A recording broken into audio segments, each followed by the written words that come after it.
Assalamualaikum warahmatullahi wabarakatuh. Waalaikumsalam warahmatullahi wabarakatuh. Salam guru hebat, salam guru penggerak.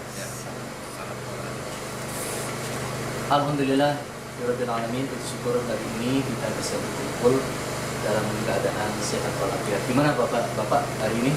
Alhamdulillah, Pak. Sehat. Kabarnya ya luar biasa. Harapan kita semoga kita dalam keadaan sehat-sehat ya. Oke. Tujuan hari ini kita berkumpul, yang pertama kita praktek demonstrasi kontekstual di modul 2.3 supervisi akademik D2.1. Bapak-bapak, sebelum kita mulai praktek, ada alur yang kita akan pahami bersama. Yang pertama, kita memahami rubrik penilaian. Di antaranya itu ada pras supervisi, observasi, dan pasca percakapan. Sebelumnya perkenalkan, kami dari guru penggerak angkatan 7 Kabupaten Brebes. Nama saya Ujang Syafi'i sebagai observer atau supervisor, dan sebelah kanan saya ada Pak Fajar sebagai coach, ada Pak Imron sebagai coach. Kita mulai ya Bapak-Bapak. Pada pertemuan hari ini, meskipun cuacanya sedikit ada rintik hujan, tidak menghalangi niat kita untuk beribadah. Oke, Pak Fajar, sebelum kita mulai, nanti Pak Fajar akan berlatih coaching ya bersama dengan Pak Imron yang akan kita praktekkan. Sebelum mulai kita praktekkan, ada beberapa pertanyaan sebelum kita mulai. Di antaranya itu nanti sesuai dengan pertanyaan kita melalui alur tirta ya Pak Fajar. Alur tirta itu yang pertama tujuan dari coaching tersebut apa? Tujuan dari percakapan itu apa? Lalu yang kedua identifikasi ya Pak Imron. Nanti sesuai dengan keluhan Pak Imron ke Pak Fajar memberikan solusi. Nanti Pak Fajar mengidentifikasi. Yang ketiga rencana aksi. Rencana aksi apa yang ingin dilaksanakan setelah melakukan coaching. Yang terakhir tentunya dengan tanggung jawab. Artinya setelah melakukan aksi ada efeknya, ada tanggung jawabnya setelah dilaksanakan praktek coaching tersebut. Oke, Pak Fajar, kira-kira dari nanti yang akan dipraktekkan Pak Fajar jadi coach, apa yang ingin dikembangkan dari kompetensi inti Pak Fajar? Ya, ada 3 ya Pak. Iya. Kompetensi coaching ada 3. Yang pertama itu kehadiran penuh, mendengarkan dengan aktif, membuat pertanyaan berbobot atau meminta pertanyaan berbobot. Nah tentunya dari 3 kompetensi tersebut, ya 3-tiganya ingin saya lakukan gitu. Ingin saya laksanakan seperti itu. Jadi 3-tiganya lah. Oke, jadi 3-tiganya ya. Ya. Insya Allah Nanti dicoba. Ya, dari ketiga itu mana saja yang menjadi titik atau spesifik dari kompetensi inti seorang coach yang ingin di Pak Fajar raih dalam observer? Nah, Jadi Pak, ya jadi gini Pak, kan saya sebenarnya lebih fokus ya di dalam ketiga itu dengan kehadiran penuh. Mengapa kehadiran penuh? Karena yang pertama jelas bahwa pasti orang yang datang kita, coach pasti punya permasalahan. Nah dengan kita menjadi kehadiran penuh, disambut dengan baik, terus kemudian menanyakan kabar, melihat mata, itu akan menjadi impact tersendiri buat diri coach gitu. Itu yang ingin, dan tentunya juga nanti coach jadi ngobrolnya lebih enak. Jadi kita juga ya lebih terbuka. Jadi kita juga bisa memunculkan pertanyaan-pertanyaan gitu. jadi nanti coach lebih terbuka digali Iya. dari sebelumnya. Oke. Nah, dari tadi kompetensi yang lebih spesifik itu, tujuan yang ingin dikembangkan itu apa Pak Fajar? Tentunya saya secara pribadi, saya itu orang yang kurang fokus sebetulnya. Jadi saya ingin mengembangkan keterampilan itu. Nah tentunya dengan menjadi coach ya. Menjadi coach itu kehadiran penuh kan, karena kalau kita hadir penuh orang juga akan respect sama kita, segan sama kita lah seperti itu. Karena saya dalam hal tersebut pula, saya pengen mempraktekkan pada diri saya sendiri kepada nanti orang lain. Ya, ada simbiosis mutualisme. Intinya dari nanti kita praktekkan observasi antara Pak Fajar dan Pak Imron akan saling menimba ilmu, saling menunjukkan. Oke. Baik, Bapak-bapak, kita langsung praktekkan saja ke ruang sebelah karena ini ruangannya lebih potensial untuk suara, karena di sini suaranya ada penggiringan padi. Jadi mohon maaf bila mana suaranya agak. Oke, Bapak-bapak langsung aja Pak kita.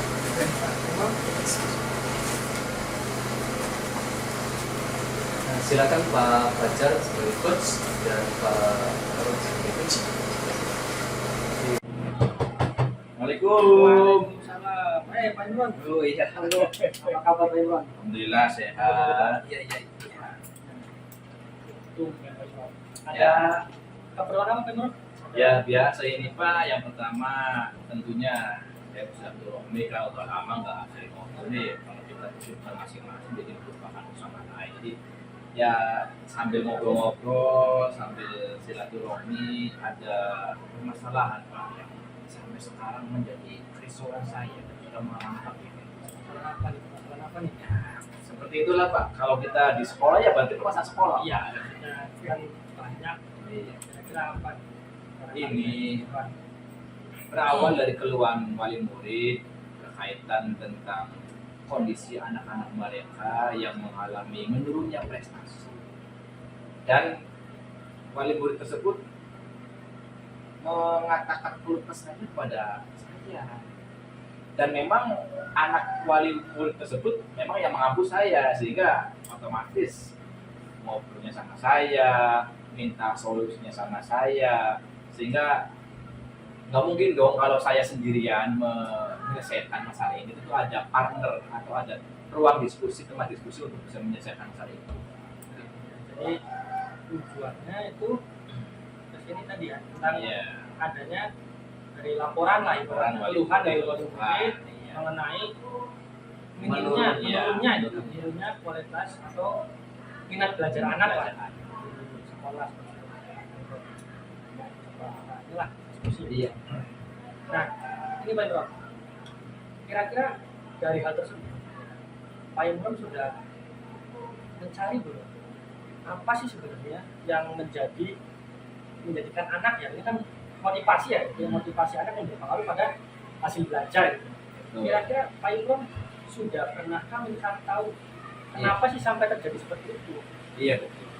Jadi ketika wali murid tersebut mengutarakan hal demikian, malam Senin minggu yang lalu saya itu berkeliling kampung yang menjadi anak-anak siswa saya itu tinggal.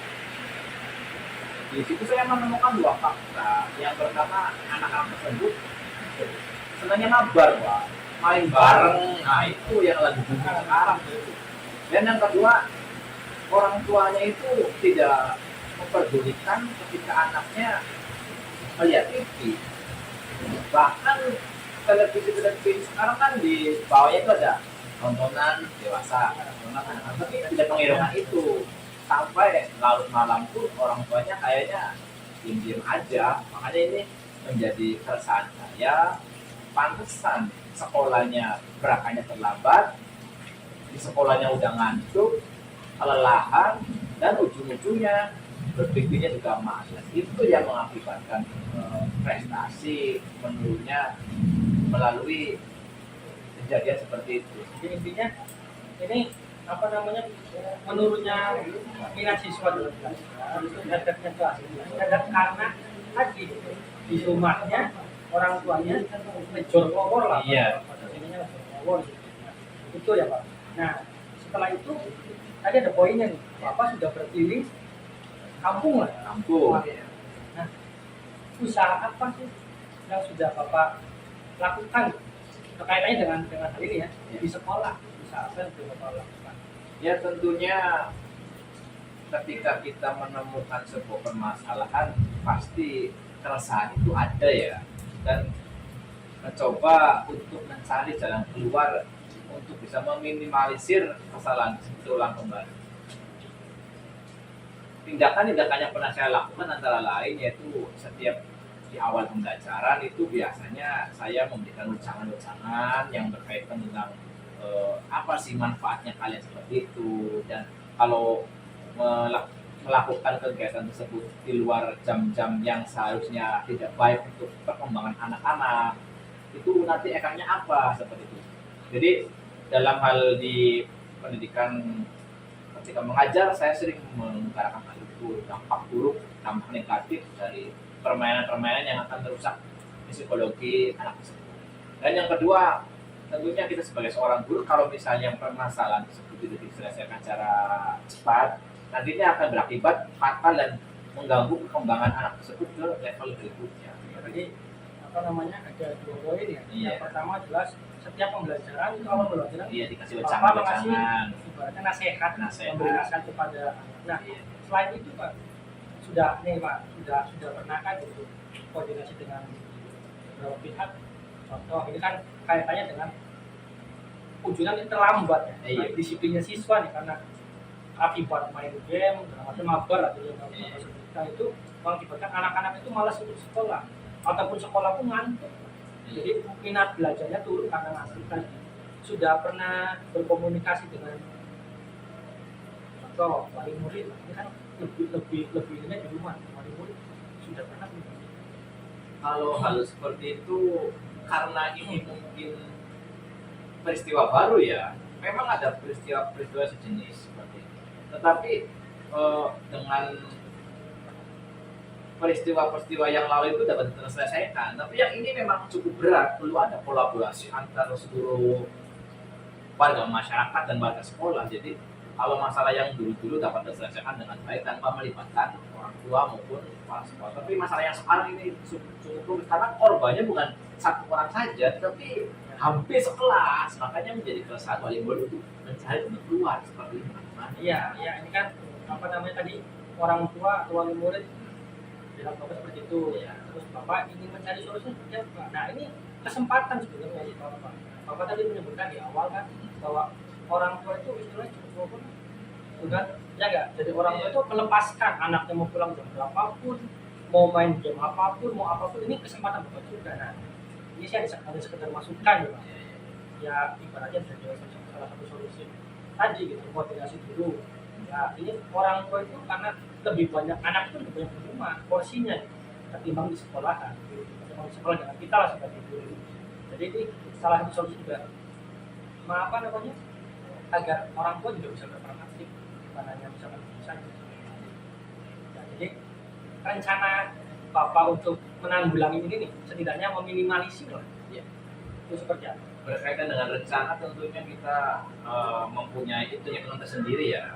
Yang ini karena berkaitan dengan kalau misalnya siswa di stop langsung otomatis berdampak juga pada perkembangannya. Apalagi kita sekarang menerapkan kurikulum merdeka yang dimana salah satu poin dari pembelajarannya itu berpihak pada murid. Jadi bagaimana caranya kita meramu strategi supaya anak tersebut dibiarkan secara utuhnya jangan, di top dadakan jangan, kira-kira imbang seperti itu. Jadi yang pertama saya akan laksanakan yaitu rencana yang akan datang. Pertama saya tentunya akan berkoordinasi dengan sekolah, karena bagaimanapun juga kepala sekolah ada pemegang keputusan terbaik dari sebuah instansi. Terus juga tentunya satu lagi guru agama. Saya akan berpesan pada guru agama untuk lebih menekankan pentingnya nilai-nilai agama dalam pendidikan karakter, dan tentunya dengan melibatkan guru agama mampu membimbing jiwa anak lebih baik supaya terkontaminasi oleh konten-konten yang tidak mendidik seperti itu. Dan yang paling penting yaitu kita tentu berkolaborasi dengan wali murid, karena bagaimanapun juga wali murid itu adalah titik sentral, dan artinya kita sebagai seorang guru di sekolah paling berapa jam sih, selebihnya kan di ruang keluarga, bagaimana keluarga itu membimbing, menuntun segala perkembangan anak, tentunya untuk mencapai kebahagiaan dan keselamatan setinggi-tingginya baik sebagai individu maupun masyarakat. Oke, ada 2 poin tadi. Yang pertama koordinasi dengan lingkungan sekitar sekolah Iya. dulu. Nanti kalau sekolah penting kan bahwa permasalahan ini bukan hanya permasalahan kelas 4 saja. Iya. Bahkan mengalami kelas 4 Iya, betul. tapi bukan hanya kelas 4 saja. Ini hampir semua itu Nah, iya. mengalami itu karena kemarin COVID ya Pak. Ini Iya. tidak inilah gitu. Nah yang kedua bulan nama karena nama poin-poin nilai karakter Iya, itu juga ada di kurikulum kita itu nama-nama karakter bahwa boleh memakai gadget tapi digunakan sesuai dengan porsinya sesuai Iya. umurnya juga gitu. Nah tadi juga orang tua juga. Nah ini ada juga sebuah menurut saya ada sebuah alternatif juga. Nah nanti ibaratnya anak boleh memegang gadget, boleh sekolah juga boleh pakai gadget asal digunakan seperti mana mestinya gitu kan. Di rumah juga ada mungkin bisa membuat kesepakatan orang tua juga bisa kan. Ya, nanti gimana caranya saya bisa kita sebagai guru apa gitu sebagai ibaratnya ada di lingkaran permasalahan ini, jadi nanti bagaimana caranya untuk mengatur bahwa bisa loh kita membatasi anak dengan cara apa? Kita membuat peraturan, membuat aturan bahwa anak boleh bermain game sekian jam, misalnya untuk belajar, boleh bermain game untuk berinvest otak anak. Nah, dari rencana aksi tadi, terus kemudian kira-kira siapa saja yang akan dilibatkan untuk membantu, Pak? Yang membantu ibaratnya agar minat anak bisa naik lagi. Ya, tentunya dalam hal ini kita tidak bisa berjalan sendiri. Iya, Ada tim, Ada tim. atau kolaborasi lah. kolaborasi dengan sejawat maupun di rumah maupun di luar. Jadi yang pertama saya akan highlight pertama itu dulu agama. Pertama penting sekali di sini karena supaya anak lebih mengenalkan nilai-nilai agama ke dalam jiwanya. Kedua terus mungkin dari kepala sekolah agar setiap upacara hari Senin bisa menyampaikan amanatnya dengan baik dan bijak yang mudah-mudahan dapat dimengerti oleh anak. Dan yang ketiga, nanti rencananya itu ketika bagi rapor kan otomatis wali murid dikumpulkan. Nah itu momen terbaik untuk menyampaikan pesan dan pesan tentang perkembangan anaknya maupun saran-saran dari gurunya yang tentunya bertujuan untuk meningkatkan dan menumbuhkan kembali minat belajar siswa supaya lebih baik. Ini juga ibaratnya sudah ada gambaran nih Pak. Gambaran, ya. Nanti seperti apa yang akan dilaksanakan dan setelah pertemuan kali ini kira-kira apa yang bisa Pak Imron ambil, tarik apa yang bisa diambil? Ya baik. Ini sebelumnya terima kasih Pak sudah bisa menerima saya dengan keluh kesahnya dan tentunya perasaan yang pertama saya dapatkan senang karena ada teman curhat yang bisa memberikan solusi dan tentunya bisa saling mendukung antara kedua. Dan yang kedua dengan bicara 4 mata seperti ini ada sedikit cahaya penerang dalam tindakan kita agar lebih baik supaya apa-apa yang kita harapkan melalui diskusi seperti ini dapat terbuka pembelajaran yang baik, kolaboratif, interaktif dan tentunya atraktif. Jadi yang pertama senang, ada pencerahan baru, ada suatu pemikiran yang bagaimana menciptakan pembelajaran yang baik, itu dan tentunya kita sebagai seorang guru harus saling memberi semangat dan berkoordinasi pada siapapun dimanapun dan dalam kondisi apapun. Terima kasih. Iya. Semoga bisa bermanfaat juga. Jadi sekedar hanya berbincang gitu Pak. Iya. Tidak pakai menjadi siapa itu berbincang. Jadi terima kasih juga sudah mampir nih sudah. Ada kopi bareng ya. Iya. Oke. Terima kasih Pak, ini waktunya udah mendekati jam 9:30 udah waktunya masuk. Untuk selanjutnya ya nanti kita sedang ngobrol di luar aja. Oke Pak, terima kasih Pak. Iya. Iya.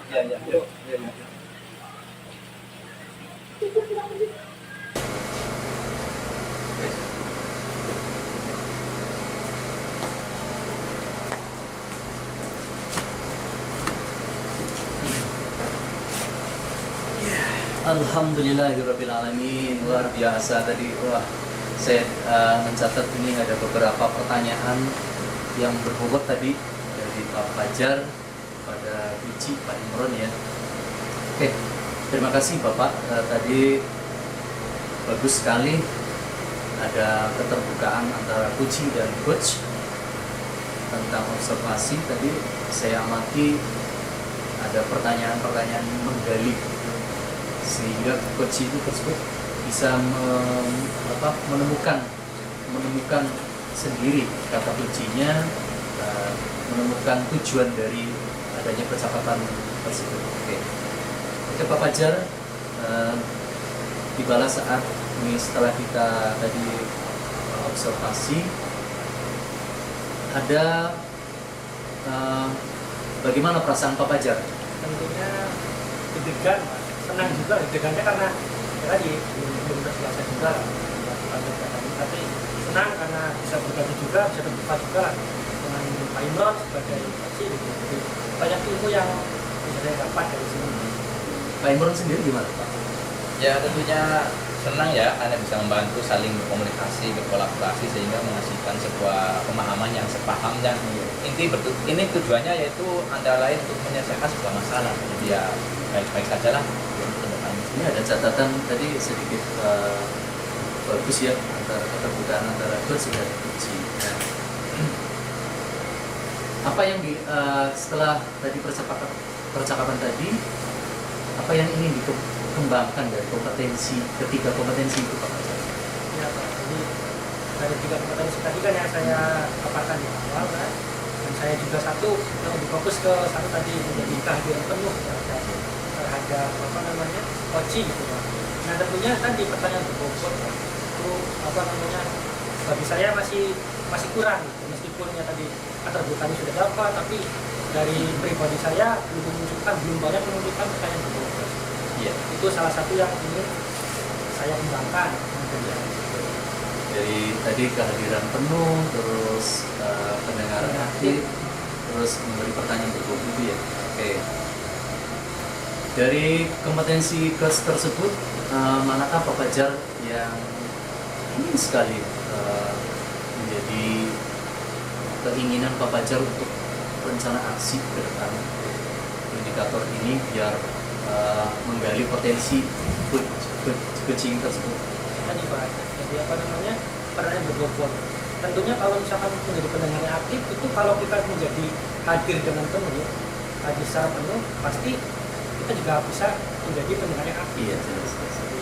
Cuman karena kemampuan saya belum cukup dalam hal tadi membuat pertanyaan berbobot, jadi itu yang ingin saya kembangkan.